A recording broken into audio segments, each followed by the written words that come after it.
America से एक ऐसी खबर सामने आई जिसने पूरी दुनिया का ध्यान अपनी ओर खींच लिया है। अमेरिका राष्ट्रपति डोनाल्ड ट्रंप ने अमेरिका की आज़ादी के 250 वर्ष पूरे होने के अवसर पर एक लिमिटेड एडिशन पेट्रियट पासपोर्ट पेश किया है। सबसे बड़ी बात यह है कि इस विशेष पासपोर्ट के अंदर खुद राष्ट्रपति ट्रंप की तस्वीर और उनके हस्ताक्षर शामिल किए गए हैं। ट्रंप प्रशासन की ओर से $1 के नोट पर उनके हस्ताक्षर शामिल करने की योजनाएं बनाई जा रही हैं। तो हेलो दोस्तों, क्या हाल है। आज तारीख 29 जून दिन सोमवार, हिंदी तिथि जेठ पूर्णिमा। और आइए अब बात करते हैं आज के मुख्य समाचार में देश भर की तमाम बड़ी खबरों पर नजर डालते हैं। देखिए दोस्तों, एक तो आज जेठ पूर्णिमा है। बहुत ही शुभ योग में यह पूर्णिमा तिथि मनाई जाएगी और इस पूर्णिमा तिथि के मौके पर भगवान विष्णु और माता लक्ष्मी की पूजा का विशेष महत्व होता है।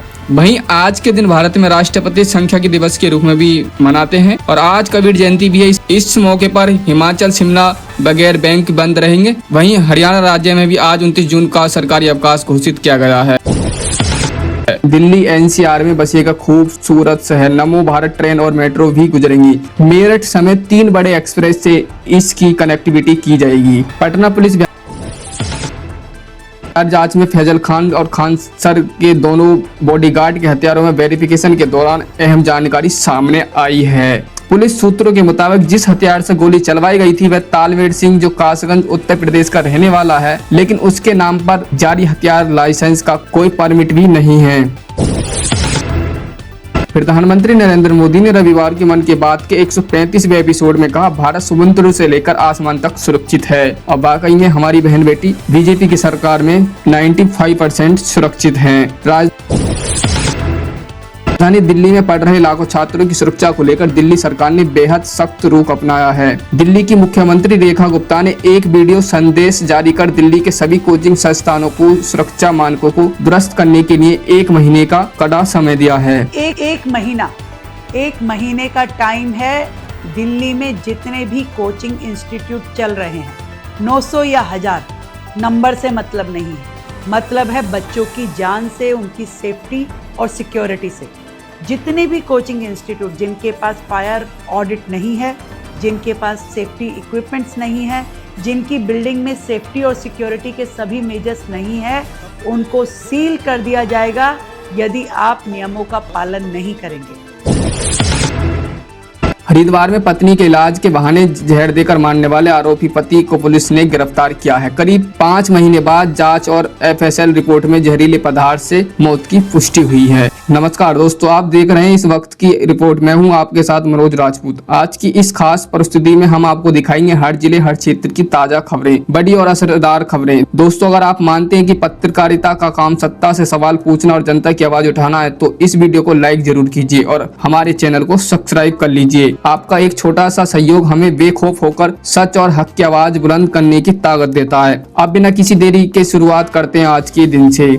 शाहरुख खान और शिल्पा शेट्टी की फिल्म बाजीगर का एक सीन आज भी लोगों के बीच में चर्चा में रहता है। फिल्म में शाहरुख खान का किरदार शिल्पा के किरदार को छत से धक्का देता है। खास बात यह है कि नीचे गिरते वक्त शिल्पा के चेहरे पर मुस्कान दिखाई देती है। आइकॉनिक सीन के पीछे की कहानी शिल्पा शेट्टी ने करीब 32 साल बाद पहली बार शेयर की है। आप देखोगे उस शॉट को तो वो स्ट्रिंग जो है ना जिसपे मैं लटकी हुई थी वो आज भी है फ्रेम में।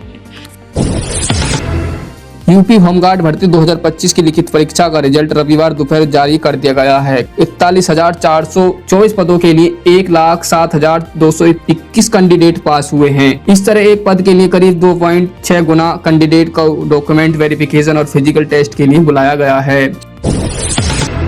सीएम योगी ने रविवार को हाथरस में सपा अखिलेश यादव पर बड़ा हमला बोला। योगी जी ने कहा, मैं उनका एक बयान पढ़ रहा था, वे कह रहे थे कि उनकी सरकार आएगी तो अयोध्या को धार्मिक नगरी बनाएंगे। अरे आप क्या बनाएंगे? आप राम भक्तों को गोली चलवाई थी। आप जब राम भक्तों की मेहनत से अयोध्या त्रेता का स्मरण कर रही है तो आपके मुंह में पानी आने लगा है। ये योगी जी का बयान है और अच्छी तरीके से सब लोग जानते हैं। देखिए योगी जी की इस वीडियो को। अखिलेश जी, एक बार रामलला का दर्शन कर लीजिए, कम से कम इसी से और सद्बुद्धि आएगी। और अब तैयारी करिए, मथुरा वृंदावन पे खुल करके बोल दीजिए। यूपी मौसम के उतार चढ़ाव का सिलसिला जारी। रविवार सुबह लखनऊ, महाराजगंज और संभल में बारिश हुई है। हल्की ठंडी हवाओं की वजह से गर्मी में राहत हुई है। प्रयागराज, आगरा, बाराबंकी, सीतापुर, हरदोई समेत आसपास के इलाकों में बादल छाए हैं और बीच बीच में धूप निकल रही है। लखनऊ के एक गोल्ड स्टोर में रविवार सुबह करीब 6:30 बजे भीषण आग लग गई। घटना स्थल से 4 किलोमीटर दूर धुएं का गुब्बारा दिखता रहा। फायर ब्रिगेड की 15 गाड़ियां और 2 हाइड्रोलिक मशीन आग बुझाने में लगी थी। इस दौरान करीब 400 मीटर के दायरे में रहने वाले लोगों को धुएं से काफी दिक्कतों का सामना भी करना पड़ा। Kanpur airport night flight training के दौरान बड़ी लापरवाही सामने आई है। 26 जून शुक्रवार की रात दिन इंजन विमान की सुरक्षित लैंडिंग हुई, लेकिन इंजन बंद होने से पहले ही ट्रेनिंग पायलट विमान से नीचे उतर गई। इस वजह से वह घूम रहे प्रोपेलर पंखे की चपेट में आ गई और हादसे में पीठ पर गंभीर चोट आ गई।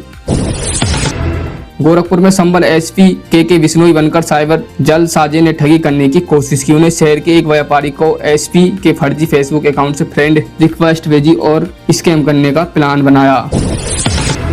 मेरठ में पुलिस युवक तालिब द्वारा मारे गए दलित युवक विपिन के परिवार से मिलने वाले रविवार को सांसद अरुण गोविल पहुंचे। भाजपा सांसद अरुण गोविल ने विपिन के घर पहुंचकर उसके माता पिता से मुलाकात करके शोक जताया। सांसद ने भरोसा दिलाया कि अपराधियों को सजा जरूर मिलेगी। विकसित भारत रोजगार और आजीविका मिशन ग्रामीण बीबीजी रामजी योजना का राष्ट्रीय स्तर पर शुभारंभ 2 जुलाई को होगा। मथुरा वृंदावन में बढ़ती बंदर की समस्या से निपटने के लिए जिला प्रशासन ने कई कार्य योजनाएं लागू कर दी हैं। इलाहाबाद हाईकोर्ट के निर्देश के बाद डीएम की अध्यक्षता में एक कमेटी बनाई गई है। हरियाणा के फरीदाबाद में गारमेंट कारोबारी ने अपनी दुकान के अंदर ही फांसी लगाकर सुसाइड कर लिया। सुसाइड से पहले कारोबारी ने इंस्टाग्राम पर एक वीडियो बनाई और कहा कि वो अपनी पत्नी और ससुराल पक्ष से तंग आकर यह कदम उठाना पड़ रहा है। आज तक मुझे हमेशा दुखी करा है, उसका लिए मैं घर में झाड़ू मारता हूँ, पोछा कर देता हूँ, उसके बर्तन धो देता हूँ, सब कुछ करने के बाद भी वो मेरे हरदम खिलाफ रहती है।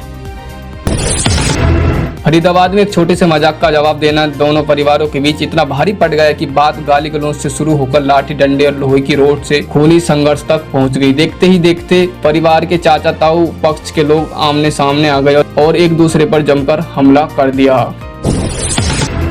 दिल्ली से चंडीगढ़ जा रही नेताजी एक्सप्रेस ट्रेन के स्लीपर कोच में कोई व्यक्ति करीब 6 माह के बच्चे को लावारिस हालत पर सीट पर छोड़कर फरार हो गया। पंजाब के अमृतसर जिले अंजाला क्षेत्र से बड़ी लूट की घटना सामने आई है। गांव महल बुखारी स्थित पनकरैन के सरकारी गोदाम में बीती देर रात 15 हथियारबंद बदमाशों ने पहले चौकीदार को बंधक बनाया और उन्हें जान से मारने की धमकी दी। इसके बाद करीब 400 गेहूं के कट्टे को एक ट्रक में लोड कर फरार हो गए। यह कोई सरकार की आटा दाल योजना के तहत लोगों में वितरण किया जाने वाला राशन था। पंजाब में विधानसभा चुनाव पास आते ही राजनीतिक दलों ने सिंगर्स को साथ जोड़ना शुरू कर दिया है। भाजपा सपोर्टर्स के तौर पर चर्चित कन्हैया मित्तल के तोड़ में आम आदमी पार्टी ने पंजाब में भजन गाया। हंसराज रघुवंशी का अपना चेहरा बनाना शुरू कर दिया है। जो राम को लाए हैं हम उनको लाएंगे।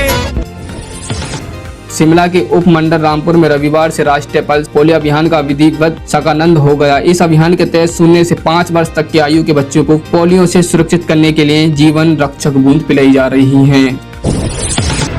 संभल में 100 करोड़ रुपए से अधिक मूल्य की 38 बीघा सरकारी जमीन को अवैध रूप से निजी भूमाफियों के नाम दर्ज कराने पर बेचने का मामला सामने आया है। नेता प्रतिपक्ष तेजस्वी यादव ने टेंडर घोटाले को लेकर बिहार सरकार को घेरा। तेजस्वी ने कहा बिहार के जो बोतलबाज मुख्यमंत्री ने 607 करोड़ रुपए का इमरजेंसी फंड की निकासी की है। आगरा में एक टेंट हाउस के गोदाम में भीषण आग लग गई। लाखों का सामान जलकर राख हो गया। आग से आसपास के क्षेत्र में अफरा तफरी मच गई। जालौर में एक पत्नी ने अपने बॉयफ्रेंड के साथ मिलकर पति की हत्या करवा दी। दरअसल पति पत्नी की शादी को 15 साल हो चुके थे, लेकिन दोनों के बीच लंबे समय से विवाद चल रहा था। इसी वजह से ममता पिछले 8 से 10 महीने से अपने पियर में रह रही थी। साजिश के तहत बॉयफ्रेंड ने अपने रिश्तेदार के साथ मिलकर राजेंद्र को मजदूरी दिलाने का झांसा देकर बुलाया। आरोपी ने पहले उसे शराब पिलाई, फिर एक खेत में ले जाकर लाठी डंडे से सिर फोड़कर उसकी हत्या कर दी। मध्य प्रदेश में रविवार को मंदसौर, बंडवानी, शाहजहांपुर और शहरी जिलों में बारात दरवाजे पर पहुंच चुकी थी। ढोल नगाड़े बज रहे थे। रिश्तेदार शादी के रस्में में जुटे थे। हर कोई बस उस पल का इंतजार कर रहा था जब दूल्हा दुल्हन एक दूसरे को वरमाला पहनाएंगे। लेकिन कोसम मंदा गांव में 23 जून को शाम कुछ ऐसा हुआ जो चर्चा का विषय बन गया। पूजा के लिए जैसे ही दूल्हा पहुंचा, वह अपने पैर पर ठीक से खड़ा भी नहीं हो पा रहा था। शराब के नशे में लड़खड़ाते दूल्हे को देखकर दुल्हन मुस्कान प्रधान ने एक पल के लिए भी समझौता नहीं किया। उसने साफ कह दिया, मैं शादी नहीं करूंगी। कुछ ही मिनटों में खुशियां का माहौल तनाव में बदल गया। अब मेरे मम्मी ने आके मुझे बताया कि वो शराब पीकर आए थे, अब हम लोग शादी नहीं करेंगे उसके साथ, ऐसे बोल के। फिर मैं बाहर गई, फिर उसको बोली कि मैं तुमसे शादी नहीं करूंगी और 2-3 थप्पड़ लगाई। जो अपने आप को अभी खुद संभाल नहीं पा रहे तो बाद में मुझे क्या संभाल पाएगा। अगर आपको वीडियो पसंद आई है तो लाइक करें और चैनल को सब्सक्राइब करें। हमें बताएं कि आप उत्तर प्रदेश, राजस्थान और चंडीगढ़ और अन्य कहां से हमारी वीडियो देख रहे हैं, तो कमेंट में जरूर बताएं।